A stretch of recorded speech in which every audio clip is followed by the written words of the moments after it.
I did not just do a job of hotel management, it was my life.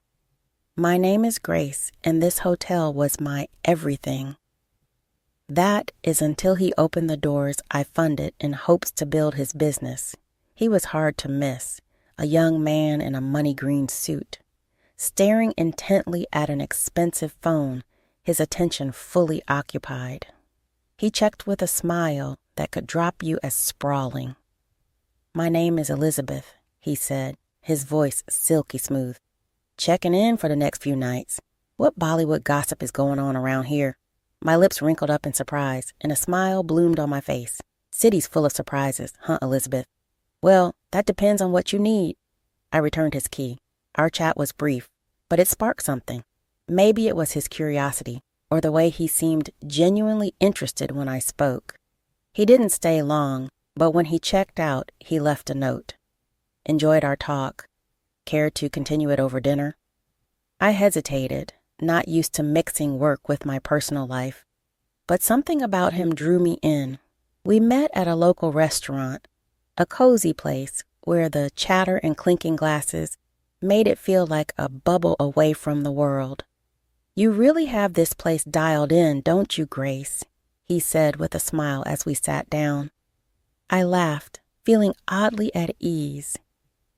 "Guess you could say I've had some practice." Dinner flew by as we talked about everything and nothing. He was an open book, or so it seemed, sharing tales of his travels and investments. When the conversation turned to me, I found myself opening up more than I usually would. I told him about losing my parents, about how it was just Mia and me against the world since I was 21. "That's a heavy load to carry, Grace. You must be incredibly strong," he said, his eyes reflecting a mix of admiration and something else I couldn't quite place. I shrugged, brushing off the compliment. We all play the hand we're dealt, right? Mia has been my priority. Our parents left us a little something, and I've been careful with it, made it grow bit by bit. He nodded, his expression thoughtful. "That's impressive. You've got a good head on your shoulders." As the night wore on, I realized I hadn't laughed this much in a long time. But when I tried to learn more about him, about his family, he'd skillfully changed the subject. "My folks and I don't see eye to eye.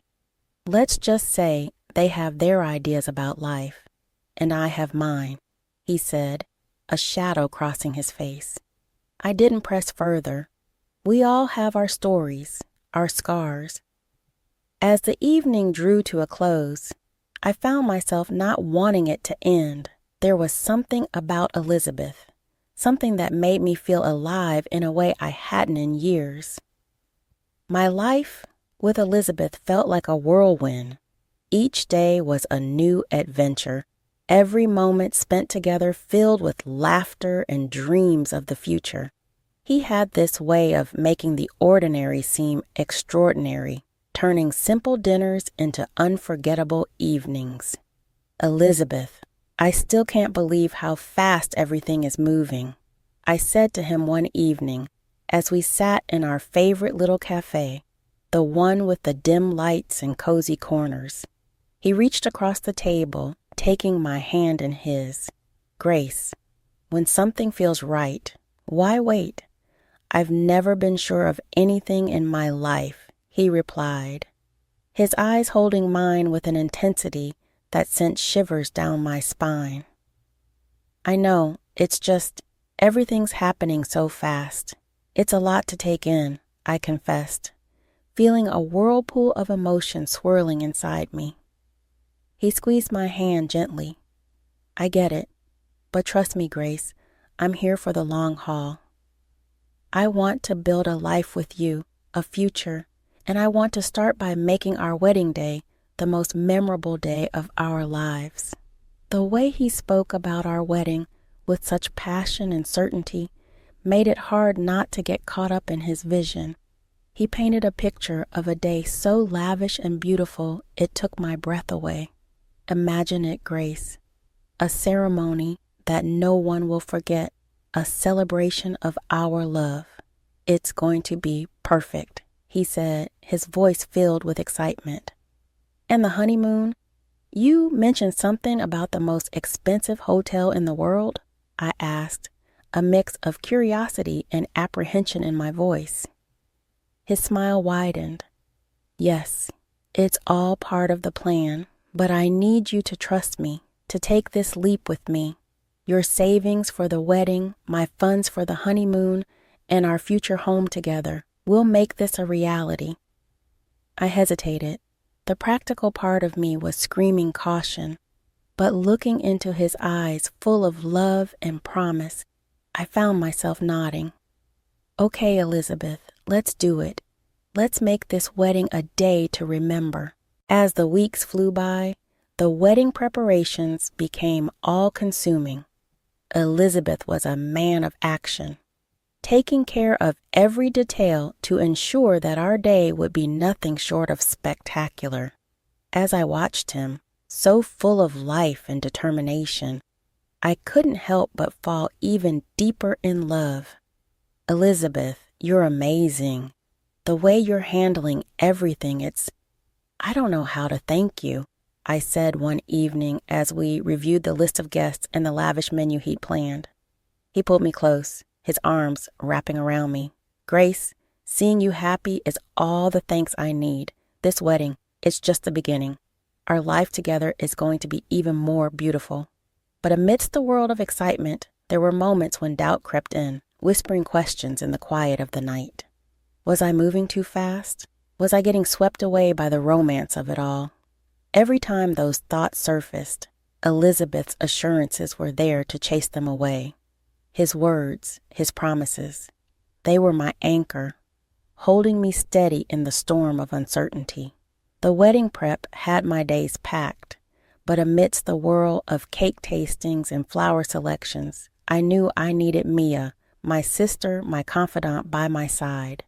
Since our parents passed, it had been us against the world, and her input meant everything to me, especially now. I called her up, hoping she could sneak away from the cafe she worked at. Hey, Mia, think you can ditch the aprons and coffee smells for some tulle and satin today? I half joked, my voice laced with hopeful anticipation. Mia's laughter came through the phone, light and familiar. For you, sis. I'll trade coffee stains for bridal trains any day. Give me an hour to wrap things up here and I'm all yours. The bridal shop was a wonderland of white and ivory dresses, cascading like waterfalls of lace and silk. As I tried on gowns, Mia's presence was a calming force in the storm of satin and sequins. That one, Grace. It's like it was made for you, Mia said, her eyes lighting up as I stepped out of the dressing room in a gown that felt just right. I studied my reflection, the dress hugging every curve and cascading to the floor in a sea of soft fabric. You think I feel, I don't know, like a real bride? I admitted, a smile creeping onto my lips. Mia's grin matched mine, but in a fleeting moment I caught a shadow pass over her face, quick and troubling. Before I could question it, she was up and pulling a dress off the rack. Mind if I give this one a whirl? Just for kicks, Mia said, holding up a stunning gown that caught the light with every movement. I laughed, the sound a mix of surprise and delight. Planning on eloping, are you? Or is there a mystery man you've been hiding from me? Mia's laugh, usually so carefree, held a note of something I couldn't quite place. Oh, Grace, you know me, always a bridesmaid, never a bride. But a girl can dream, can't she? She quipped, though her gaze darted away, hiding something.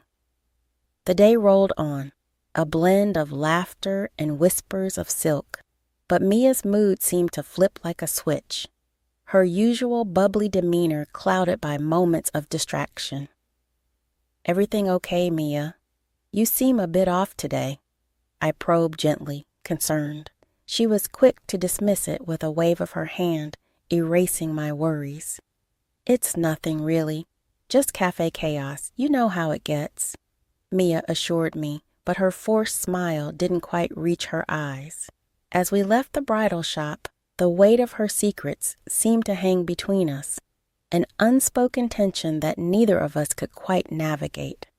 I wanted to believe it was just pre-wedding stress, maybe a spat with a troublesome customer, but the nagging in my gut told me it was something more.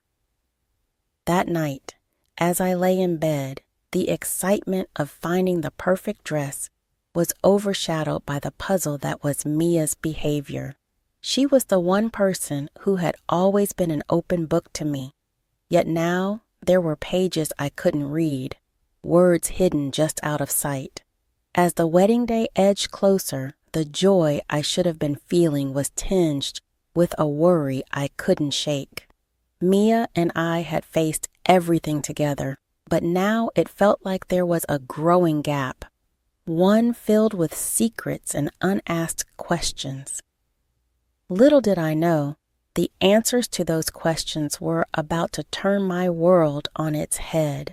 It was a day like any other, or so I thought, until Elizabeth left his phone buzzing and forgotten on the kitchen counter. As I went about tidying up the apartment, the constant notifications from his phone nagged at me, a persistent reminder of something amiss. The lack of a password was a surprise, but it was nothing compared to the shock that awaited me inside. The messages between Elizabeth and Mia were like a punch to the gut, each word a betrayal that tore through my heart. They weren't just having an affair. They were planning to push me aside like I was nothing, like all the years of sisterhood with Mia meant less than the dirt under their shoes. I read and reread Mia's message, confessing her pregnancy with Elizabeth's child. The words blurred as tears clouded my vision. Can't believe we pulled this off. She's such a fool, falling for every lie. And now, with the baby, we can finally be together just as we planned. The world around me seemed to spin, a carousel of deceit and treachery. Elizabeth's reply was no better. Declaring his love for Mia and his eagerness to see me humiliated, ousted from my own wedding. She's just a naive cash cow. Can't wait to get rid of her and start our real life together. This wedding will be perfect, thanks to her money, he wrote. I sat there, the phone heavy in my hand, a storm of emotions raging within me, betrayal, anger, disbelief. They all fought for dominance, but above all, a cold determination began to take root. They thought they could use me, discard me like an old toy. I'd show them the price of underestimating Grace Anderson. When Elizabeth returned, his carefree demeanor was like a slap in the face. "Hey, babe, did I miss any important calls?" he asked, casually picking up his phone. I forced a smile, my insides turning with anger. "Nope, just the usual stuff." "Busy day?" I replied, my voice steady, despite the turmoil within. He flashed that charming smile, the one I now knew was nothing but a mask. "As always, nothing's more important than coming back to you," he said, leaning in for a kiss. I had to force myself not to recoil. From that moment on, I played the part of the oblivious fiancé to perfection. I smiled, I nodded, I went along with the wedding plan. But behind the scenes, I was plotting my revenge on the two people who had betrayed me in the worst possible way. Each passing day was a test of my will, a balancing act between the role I had to play and the fury that burned within. But I wouldn't let them see me break. I'd bide my time, and when the moment was right, they'd learn the true cost of their treachery. As I lay in bed each night, the image of Elizabeth and Mia's deceitful faces etched into my mind. I made a silent vow. They would pay for what they'd done, and their twisted game would be their undoing. I was no longer just the jilted fiancé. I was the architect of their downfall. My revenge would be meticulous, calculated, and oh so sweet. The days leading up to the wedding felt surreal. On the surface, everything was perfect. The flowers, the guest list, the dress. but beneath the facade of perfection was a storm brewing, a tempest of anger and betrayal that I held tightly within. Elizabeth was his usual self, all smiles and affection, blissfully unaware of the storm he was about to sail into. Grace, everything's coming together so beautifully. This wedding is going to be the talk of the town, he said one evening as we reviewed the final preparations. I nodded, my smile practiced and polished.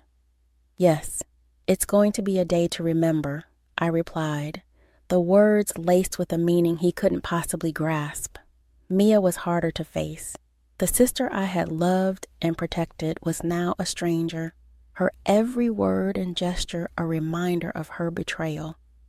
Yet I kept my mask firmly in place, the mask of the loving sister blissfully ignorant of the knife she had planted in my back.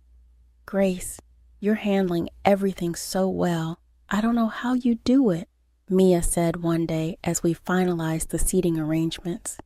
I looked at her, the sister I thought I knew, and was forced to laugh. Oh, Mia, you know me. I've always had a knack for organizing chaos, I said, the irony of the statement not lost on me. As the wedding day drew closer, the tension became almost tangible.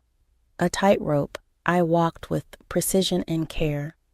Elizabeth's phone was now always guarded, his conversations hushed and hurried. But it didn't matter. I had seen enough and knew enough. The morning of the wedding dawned clear and bright, a beautiful day for a beautiful disaster. As I got ready, the reflection in the mirror showed a bride serene and poised.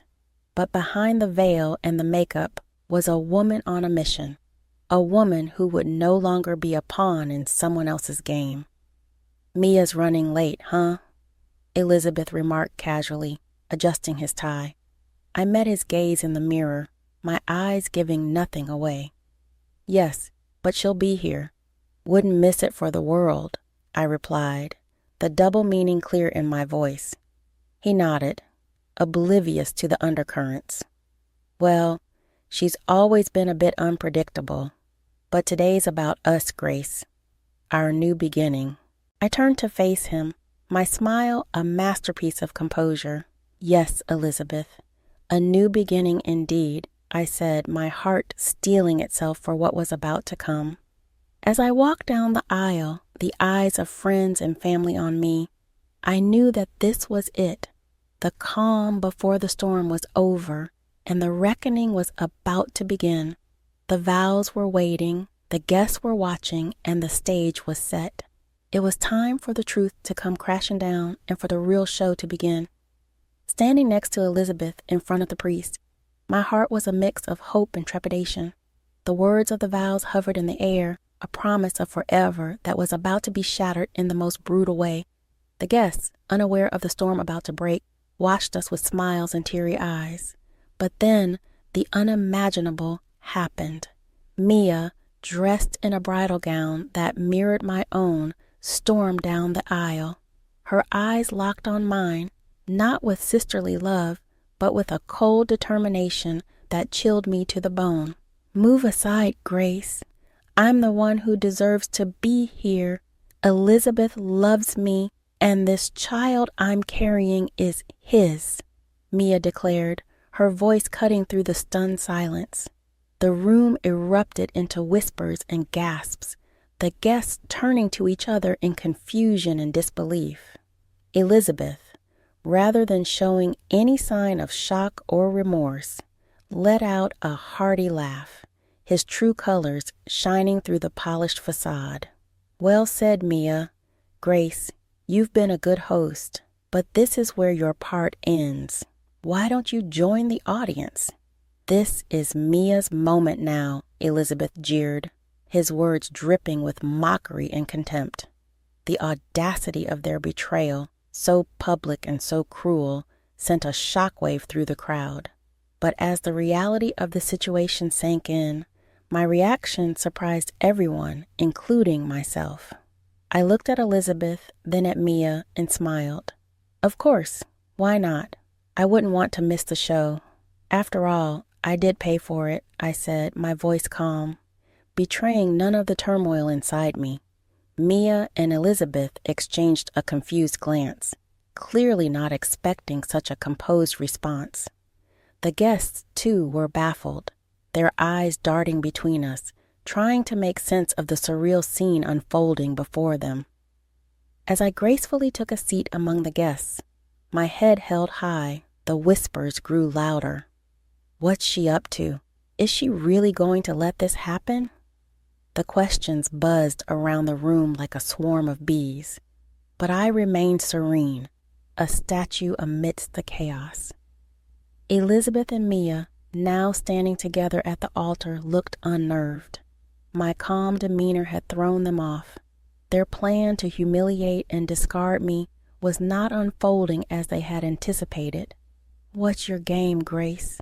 Why are you so calm?" Elizabeth asked, his voice a mix of curiosity and concern.